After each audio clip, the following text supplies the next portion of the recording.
ஏவிஎம்மின் செல்லப்பிள்ளை நமது பாராளுமன்ற உறுப்பினர் திரு கமல்ஹாசன் அவர்களை அழைக்கிறேன். மாண்புமிகு தமிழக முதல்வர் அவர்களுக்கும் இந்த பேணையை அலங்கரித்துக் கொண்டிருக்கும் சாதனையாளர்கள் அனைவருக்கும், ஏன்னா ஒவ்வொரு பேரை சொல்லிட்டு இருக்கலாம், பட் நான் பக்கத்தில் இருந்து முதல்வரின் கடியாரத்தையும் பார்த்து கொண்டிருக்கிறேன். அதனால் நான் சொல்ல வேண்டிய கதை ஒரு 65 வருடத்து கதை. அதை நான் எப்படி சொல்றதுன்னு தெரியல. ஒவ்வொருத்தரும் அவரை பற்றி ஒரு புஸ்தகம் எழுதக்கூடிய அளவுக்கு பர்சனல் அனுபவங்கள் இருக்கிறது. அவர் எவ்வளோ பெரிய சுமையை தாங்கி கொண்டிருந்தார் என்பதெல்லாம் எனக்கு தெரியாது. சின்ன குழந்தையா நான் அங்கே போனேன். அங்கே இருந்த மாந்தோப்பில் ஆஃப் சீசன் அங்கே மாங்காய் முளைக்கும், ஏவிஎம்ல மட்டும், வேற எங்கேயும் இருக்காது. அதுக்கு காரணம் அவங்க கண்டினியூட்டிக்காக மாம்பழத்தையும் செஞ்சு வச்சிருவாங்க. நான் அதை போய் முதல்ல அந்த மண்ணு மாம்பழத்தை கடிச்சிட்டு அதுக்கப்புறம் சினிமானா என்னன்னு புரிஞ்சுக்கிட்டேன் நான். ஆக என்னை அந்த வயசுல இருந்து பார்த்துக்கிட்டு இருந்தாங்க. இவங்க படத்துக்கு வைத்த டைட்டில் எல்லாமே ஒரு குழந்தைய கொஞ்சிற மாதிரி தான் எனக்கு வச்சுருக்காங்க. எனக்கு தகுதி இருக்கோ இல்லையோ, வர வேணுங்கிற நல்ல குணங்கள் எல்லாம் வர வேண்டும் என்று அவர்கள் நினைப்பதையெல்லாம் என் படத்துக்கு டைட்டிலாக வச்சுருவாங்க. அது நீ பார்த்தீங்கன்னாலே தெரியும், எனக்கு கொஞ்சிற மாதிரி தான் இருக்கும். அவருக்கு எந்தெந்த விஷயங்கள் பொருந்துமோ அதெல்லாம் எனக்கும் பொருந்தும். அவரும் சகலகல்லா வல்லவர் தான். அதெல்லாம் தனக்கு இருக்கிற புகழையெல்லாம் அவர் அப்படி கொடுப்பார். அவர், நான் அவர்கிட்ட சின்ன வயசுல இருந்து இருந்ததுனால கொஞ்சம் தைரியமாக பேசுவேன். இப்போ சொன்னார் இல்லையா, வைரமுத்து சார் சொன்னார், இல்லை நீங்கள் யாருன்னு எனக்கு தெரியும், தெரிஞ்சிருந்தா கூட நான் போய் அவங்க கூட தைரியமாக பேச முடியும். ஒரு முதலாளி அப்படிங்கிறது எனக்கு புரியறதுக்கே ரொம்ப நாளாச்சு. அதுவும் சகலகலாவுக்கு பிறகு இப்படிலாம் அதிக பிரசங்கம் செய்யக்கூடாது என்பதை எப்படி களத்தூர் கண்ணமால எனக்கு டயலாக் சொல்லி கொடுத்தாங்களோ அந்த மாதிரி சொல்லி கொடுத்தவர் முத்துராம் சார் அவர்கள். இப்போ எனக்கு வாழ்நாள் சாதனையாளர் விருது ஒரு வர முடியல. அவர் தான் போய் அங்கே அவர் பேசினதும் எனக்கும் ஏவிஎம்முக்கும் உள்ள தொடர்பு என்ன என்பதை உங்களுக்கு விளக்கும். இந்த ஏவிஎம் குடும்பம் என்று சொல்லும் அவர்களுடன் ஒட்டிக்கொள்வதில் எனக்கு பெரிய பெருமை. அந்த உரிமையை அவர்கள் கொடுத்ததற்காக நன்றி சொல்ல கடமைப்பட்டிருக்கிறேன். இங்கு வந்திருப்பவர்கள் எல்லோருமே சம்பிரதாயத்திற்காக வரவில்லை என்பது எனக்கு தெரியும்.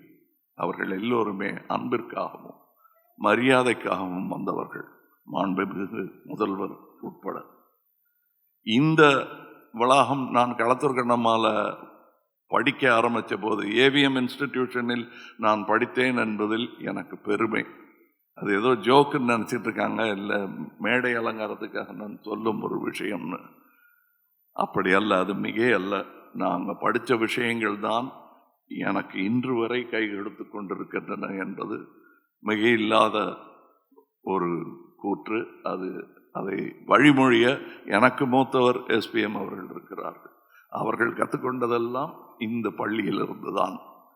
இந்த பள்ளி, இந்த இன்ஸ்டிடியூஷன்லேருந்து வந்தவங்க எல்லாமே இன்ஸ்டிடியூஷனாக மாறிட்ட அந்த அதிசயம் இந்த காம்பவுண்டில் நிகழ்ந்திருக்கிறது. இனியும் நிகழ வேண்டும் என்பது தான் என்னுடைய ஆசை. இந்த பள்ளிக்கூடம்லாம் அப்போ கட்டலை. நான் கேட்டுட்டு இருந்தேன் அவர்கிட்ட, பாலசுப்ரமணியன் சார்கிட்ட. அப்படி கட்டியிருந்தாங்கன்னா நான் படிச்சும் இருப்பேனோ என்னமோ.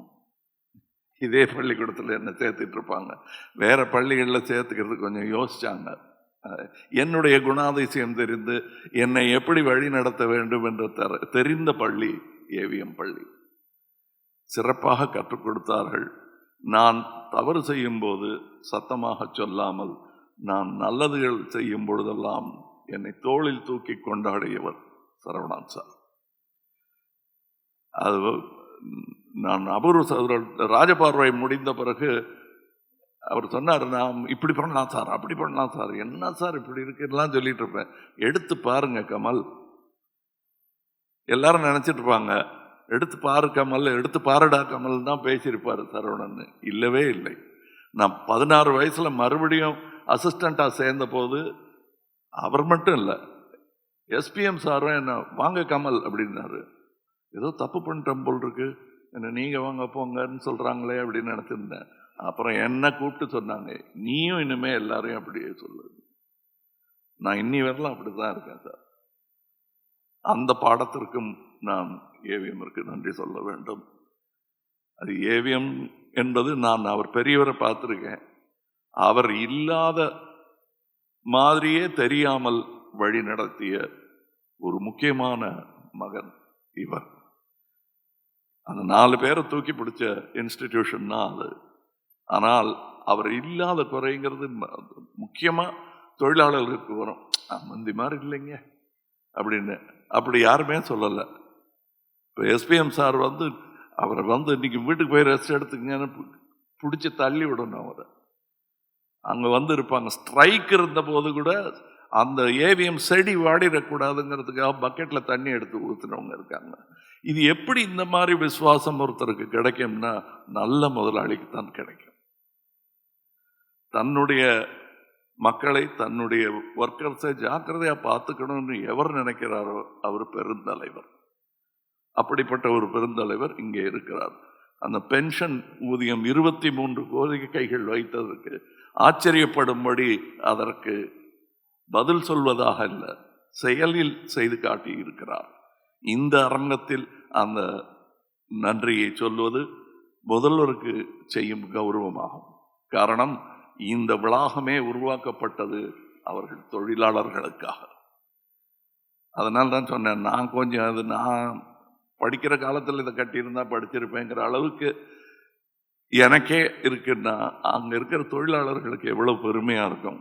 இந்த பெருமையெல்லாம் அவங்க பெருசாக வெளியே சொல்லிக்கிட்டது கூட கிடையாது. இந்த மேடையில் சொல்லும்போது தான் தெரியும். காந்தியார் அவர்கள் பார்த்த முதல் படம் என்னன்னு பார்த்தா அதுலேயும் பெருமை இருக்கு ஏவிஎம்க்கு. அவங்க தொழில்நுட்பத்தில் செய்திருக்கும் வித்தியாசங்களை எல்லாம் இன்று நாங்கள் செய்ய முயன்று கொண்டிருக்கிறோம். இந்த வசதிகள், இந்த டெக்னிக் இல்லாத போது சின்ன சின்ன விஷயங்கள் நான் சொல்லிக்கொண்டே போக முடியும். இப்போ குஹன் சார்லாம் விளையாடி இருக்கிற ஒரு சறுக்கு மரம் ஒன்று இருக்கும் எதிர்க்க, இப்போ இருக்கிற அந்த பங்களாவுக்கு எதிர்க்க. முதல்ல அதுதான் பங்களாவாக இருந்துச்சு. அதில் எப்படியாவது போய் விளையாடணுன்னு முத்துராம சார் அங்கெல்லாம் போகக்கூடாது, நீங்கள் வான்னு கூப்பிட்டு வருவார். அங்கே விளையாடவே விட மாட்டீங்களா அப்படின்னு நினச்சிட்டு இருந்த போது அதே இடத்துல எனக்கு ராக் அண்ட் ரோல் தியேட்டர் போட்டு கொடுத்து அதில் டப்பிங் பேச வச்சாங்க. அந்த கருவி தான் நான் விளையாடுவதற்கு சரியான கருவி என்று என்னை ஒரு பிள்ளையாகவே சொன்னார்கள். அதனால்தான் பேர் செல்லும் பிள்ளை என்று அவர்கள் படத்திற்கும் பெயர் வைத்தார்கள். இங்கே முதல்வர் ஐயா அவர்கள் பேசவிருக்கிறார்கள். அவருக்கும் நிறைய கதை இருக்கிறது. இந்த சரவணன் சாருடைய 65 வருடத்தில் அத்தனை வருடத்திலும் எனக்கு தொடர்பு இருந்திருக்கிறது என்பதில் எனக்கு பெருமை. காரணம், அவர் கையை பிடிச்சிக்கிட்டு நடந்து வந்த பிள்ளை இன்று இந்த மேடையில் அவருக்காக நினைவை ஒன்றை உங்கள் முன்வைக்கிறது. அவ்வளவுதான். வைரமுத்து அவர்கள் சொன்னது போது பெருசா கண்ணீர் வடிக்க வேண்டிய அவசியம் இல்லை. ஏன்னா அவர் செய்த நல்லவைகள் எல்லோர் மனதிலும் ஒரு புன்னகையை வரவழைக்கும். அதற்கு நன்றி சொல்வோம். அவர் என்றும் நம்முள் திகழ்ந்து கொண்டிருப்பார். என்னை பொறுத்தவரை என்னுள் நிகழ்ந்து கொண்டிருப்பார். அவர் இருக்கிற மாதிரியே பேசிட்டு இருக்கிற மாதிரியே எனக்கு தோணும். ஏன்னா அப்படிப்பட்ட நல்ல அட்வைசஸ் சில சமயம் கேட்டிருக்கேன், சில சமயம் கேட்காம இருந்திருக்கேன். கேட்ட போதெல்லாம் கிடைத்த பலனுக்கான நன்றியை இந்த மேடையில் சொல்வதுதான் சரியாக இருக்கும். நன்றி ஐயா.